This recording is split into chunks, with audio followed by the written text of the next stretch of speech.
Dawu siang gakno para wadya bala Durandara undurna denawa ingkang barang amuk yen pancen ora kena dipringgake kanthi becik siksanen cemplung nana madyane kawah Candra Drupa beri ketaken dawuh.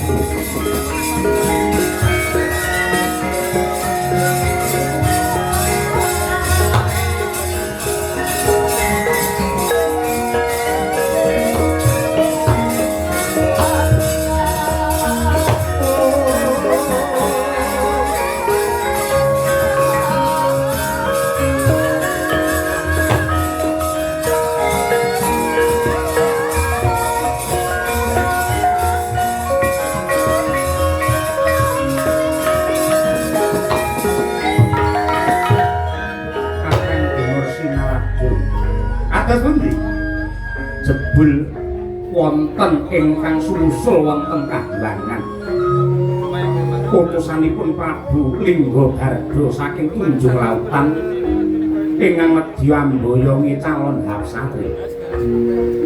Nduk Candrarini wonten dawuh pukulun para gagiri palungguhan iki sing jujur sing blaka suta wae.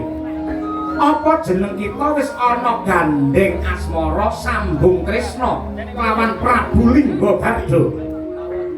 Mboten pukulun.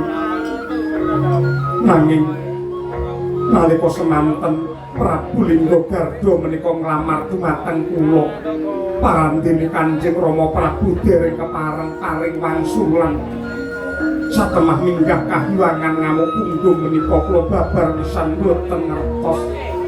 Nanging tenan kowe ora ana sambung rasa kelawan Prabu Linggagarda. Mboten wonten. Lah syukur. Lah sakmenika kados pundi Adi? Kakang Narada. Kula kuri nyuwanaken Jawata ing Arga Gemilang Sang Hyang Yamadipati kinen ngadhep wonten ngarsa ulun. Nggih, ngestaken dawuh Adi.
Para Yama